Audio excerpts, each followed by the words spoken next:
There is no free will. Those are the first words I ever read. I woke up to them every day for many years. They were written on a sign. The sign was hung above the opposite row of bunks in the sleeping barn. I have no memories from before the farm. I assumed I was born there. None of the children knew why we were here or where we came from. Nobody even knew how long we had been at the farm. Some children aged, some didn't. I can't remember much. But that's what happens when you are not given too much to remember. I remember always being deliriously hungry. We would be fed 3 small meals a day. But before everyone, Headmaster Xenon would make us watch him sprinkle a few drops of clear liquid from a labelless brown bottle on the food. Then he would serve behind a steel door and slide out each meal through a window, so you never knew if your meal was poisoned. Most of us danced around the edges of their food. Nobody was eager to dive in, not when we had seen a dozen kids turn blue and die in front of us after picking the wrong meal. Several of us rarely ate the food. I never ate from my plate. I would scavenge what little scraps there were in the garbage. I ate 4 crows. They are just as disgusting as saying implies. And I would go full Renfield and eat flies, ants, dandelions, cockroaches, clovers, pillbugs, anything living and somewhat edible. I would keep the spiders. I had a special place for those. The 20 boys and 30-odd girls worked the fields that provided all the food to the farm. A crumbling wood compound fenced by tall barbed wire and the surrounding woods. Past that, the wilderness. Even though there wasn't spotlights or guards, the farm was much more inescapable than a prison. Every few weeks, Headmaster Xenon would take the near 100 of us to the edge of his farm, where he would blow a strange brass whistle. Bloodshot German shepherds sprang from the underbrush as if they had been waiting for his call, mouths foaming as they gnashed their teeth on the rusted barbed wire, threatening to break in and chew us alive as the headmaster coldly smiled and spoke with a voice that sounded like gunshots fired from far away. "They're old guard dogs gone rabid. I have learned, through one of you, how to train them so they only obey me. If you run, they will kill you, or make you wish you stayed here with me." The farm never had answers. Very few people came. The rare delivery trucks, a prison bus, a black tinted window Thunderbird that made a powerful turbine roar, as if rocket engines were installed under the hood. And they only dealt with the headmaster, the only person to leave with the driver of the Thunderbird. There was a rumour that we were not real kids at all, that Headmaster Xenon was a demon who crafted us all from blood and ash. We never dared speak to the headmaster, and asking a question was ludicrous, as a question would mean a touch from his hard, cruel hand, a hand that made the surrounding air a pincushion of pain that would sting your skin, even if his hand grazed yours. But above the poisonings, back-breaking labour and cleaning, scavenging for food and never knowing a single day what was going on, we feared the nights worst of all. Being exhausted from working in the fields all day wasn't enough to overcome the fear to sleep. When it was the darkest and the air had fallen still, we would hear the headmaster's creaking footsteps just appear in the centre of the drafty barn without any kind of warning. Sometimes we would hear him walk on the roof, up the walls, on the ceiling. I can still hear his breathing if I close my eyes. That sick pig's wheezing, agonized breath that sucked air in and out in a guttural exhaust. The breathing and the footsteps would circle and circle until he heard someone cry. That's when the taken would give one last cry before they were gone, along with the headmaster. The missing child would return to their beds in the morning bearing new marks. A glancing finger left a nasty red and purple smear on one side. Sometimes a black fingertip dotted their bodies. We would never say anything about these marks to anyone. We were always afraid the headmaster would hear and give us matching marks to boot. Sometimes he would touch you with his entire palm, leaving a wrinkled imprint as raw and painful as a hot iron brand.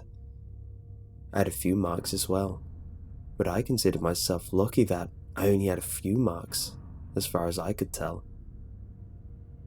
I was one of 4 boys and 5 girls who cleaned the headmaster's home, the farmhouse. I cleaned the bathrooms and emptied out the cisterns by slop bucket and rope. I cleaned the bathrooms, and eventually I found a few loose ceiling boards above the toilet when I was scrubbing for mildew standing on the windowsill. They were right above his toilet. I began thinking. This was my life for what felt like many years. I swore I could have named 25 separate times the frost came, but we had no way to keep track of time, not even by our ages. I swore sometimes we would see a kid go from looking 13, 14 back to looking half that. Time made no sense at the farm, and I knew that I wasn't going to get out by waiting. When I woke one morning to find the searing, red-hot handprint of Headmaster Xenon on my upper arm, a hazy, starvation-induced plan emerged from the fog of my brain. I went to the special place by the cisterns where I'd kept every black widow spider I'd come across.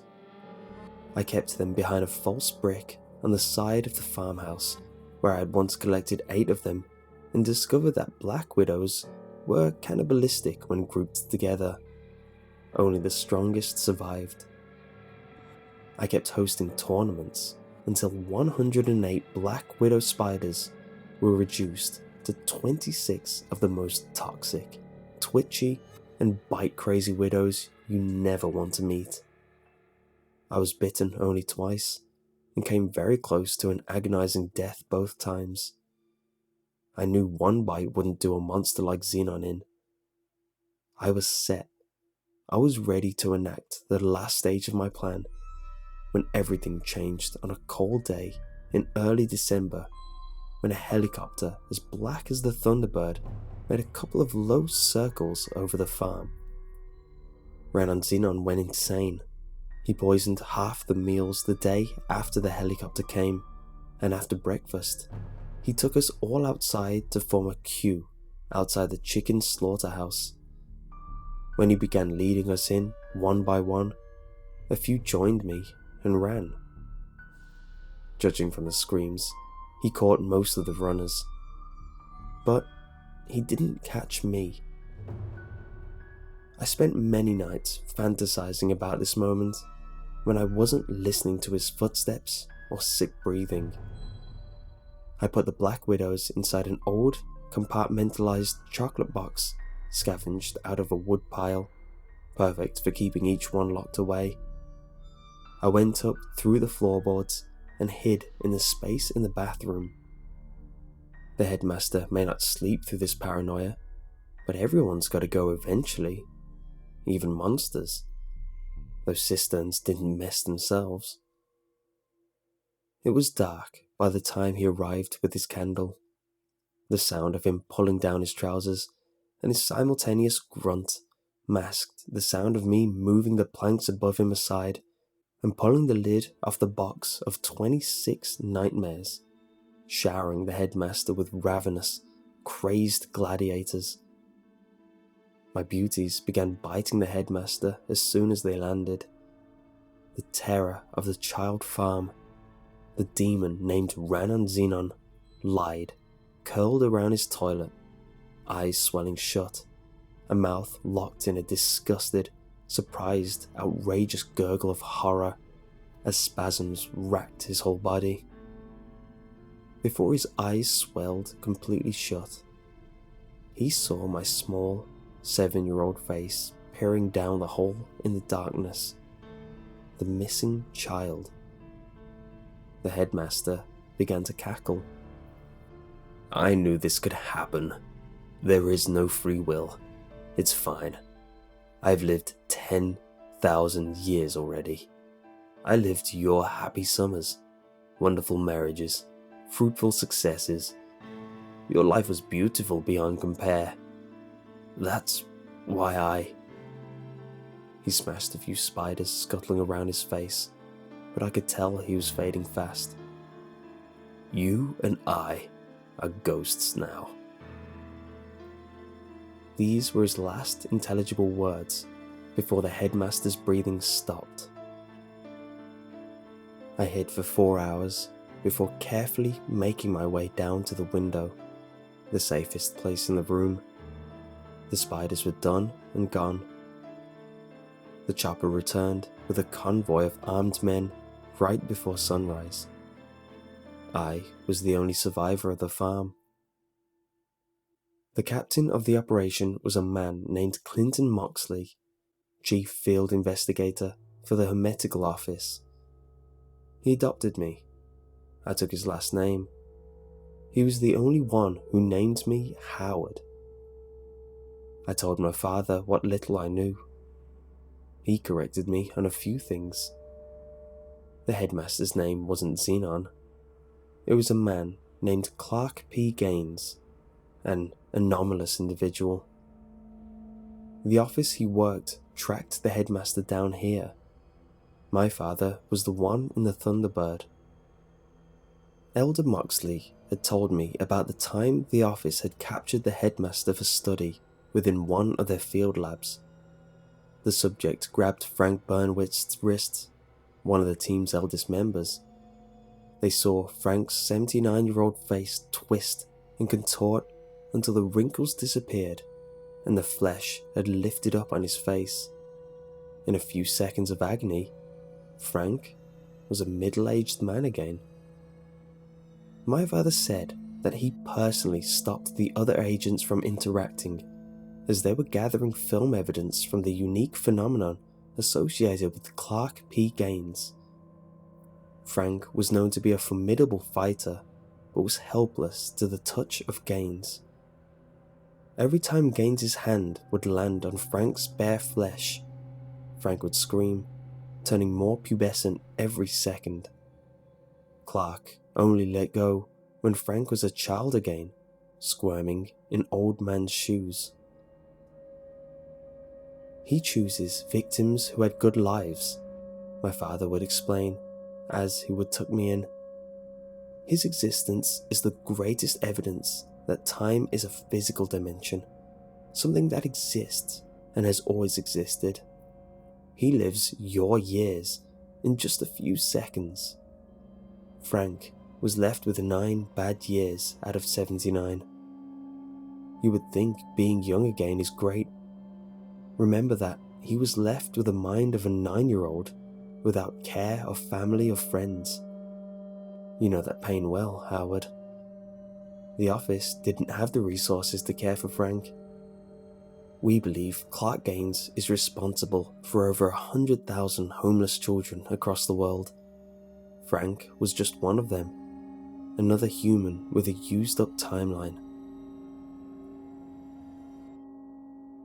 I asked the only father I knew why he adopted me. He brought me to the master bathroom's dual mirrors and told me to take off my shirt. Because I owe you. You were an old man once, Howard. You were my mentor and my partner within the office. You went to the farm by yourself to try shut it down. I had hoped that you would remember anything about your past. But I see the headmaster got to you too. I looked behind me, using the set of mirrors to see my own back for the first time. and seeing it covered in handprints. That was many years ago. True to Headmaster's words, I had been a ghost among the living since then. It's been hard even sleeping, especially now. For the past few nights, I've heard both the Headmaster's footsteps and rasping breath next to my old man bed.